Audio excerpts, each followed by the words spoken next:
What's up? This is FXDude79. Wait, what do you mean, what? Don't you remember me? Oh, come on. It's not like I've been offline for 3 months. Oh, that's right. Okay, YouTube, it's true. I'm admitting it. I've been offline YouTube for 3 months now, and everybody is leaving comments and sending me messages. When are you going to make a video? When are you going to make a video? When are you going to make a video? And here is a new After Effects tutorial just for you guys who have been so patiently waiting for me. And let me make a few excuses for you. I'll show you what I've been working on. What you're looking at is the new FXDude79.com. This awesome intro was made for my friend over at Wyoming Web Design. Make sure to go check him out, wyomingwebdesign.com. FXDude79, as you can see, has been completely redesigned from the ground up. Everything is new except for the downloads page. And that's because I just don't have enough room to create a whole new downloads page, and that one is really simple, and I'd like to keep that one. So, as you can see, I have the Twitter over here. And we've got live show tutorials that are categorized into all your little pretty things, products, downloads, store, all this kind of stuff. We've got the new blog, which is my site Fallen Helix, which is also serves as my blog. And this will you have posts about hacking, and everything is categorized up here to whatever you want. And you can definitely go check that out. It's blog.fxd79.com. So you can also check out the new live show. I think I said it. The live show is now live.fxd79.com, and it's now being cast on live or Blog TV. And a bunch of people have asked me, why do you keep switching around? You know, why all the switching around? It's really annoying.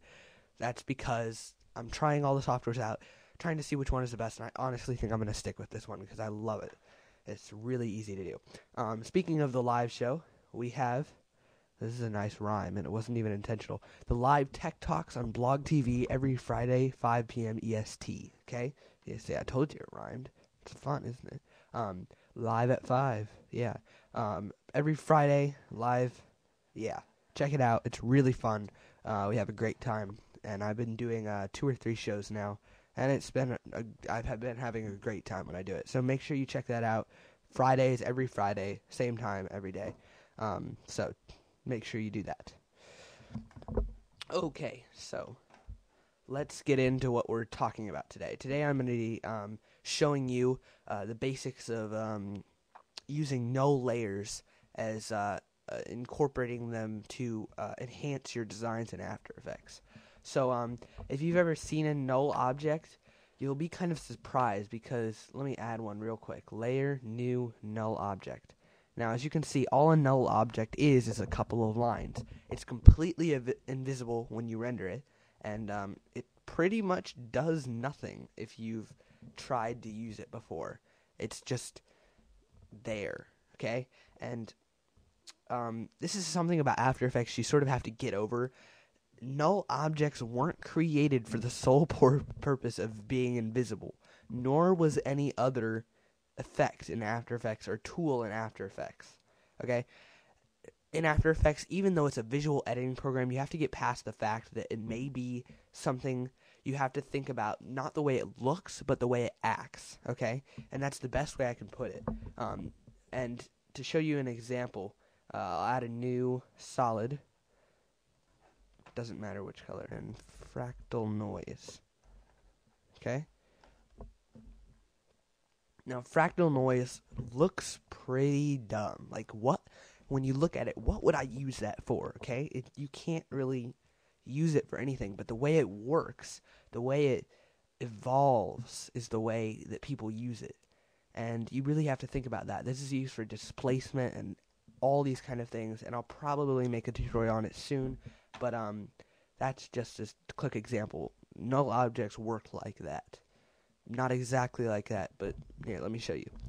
Alright, we have all these shape layers here. Now, if I wanted to move all these shape layers off the screen and have them animate in, I could do a few things. I could select them all, or try to select them all, and then move them off the screen and have them all animate in while selecting them all.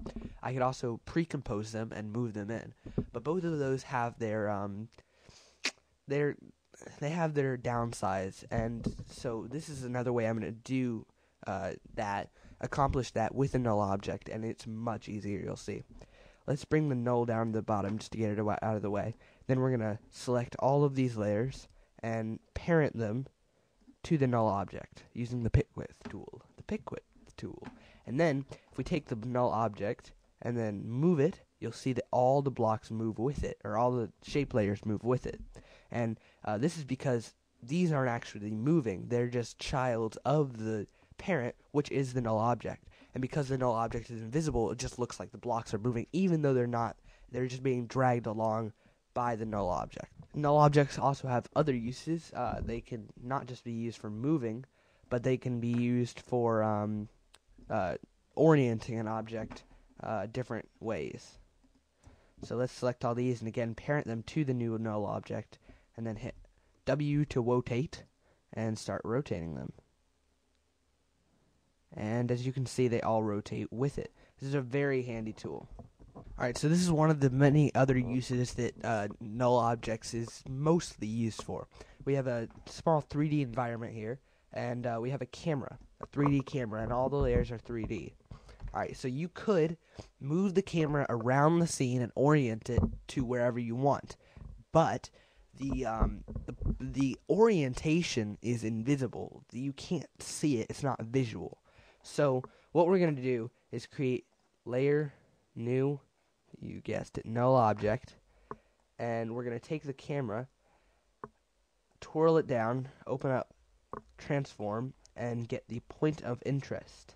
And we're gonna take the point of interest and control it with the null object. So let's pick whip the camera to the null object, and now if we turn the null object, what we can do is move this around the scene, and as you can see, the orientation of the camera moves with it. This is great for creating promos and anything that works with a 3D environment.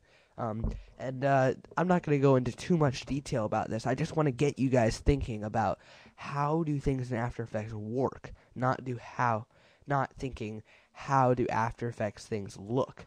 How things look is completely irrelevant if they work well, okay? This is invisible. It doesn't matter if it's invisible. It still works as it does, and it's great that it's invisible, because you don't want this little blob showing up. Now if we go to the top, we can still move this around. Any other view that you're looking at, you can move this around and be able to center the camera wherever you want.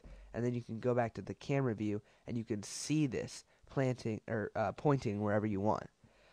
Alright, so that concludes this tutorial.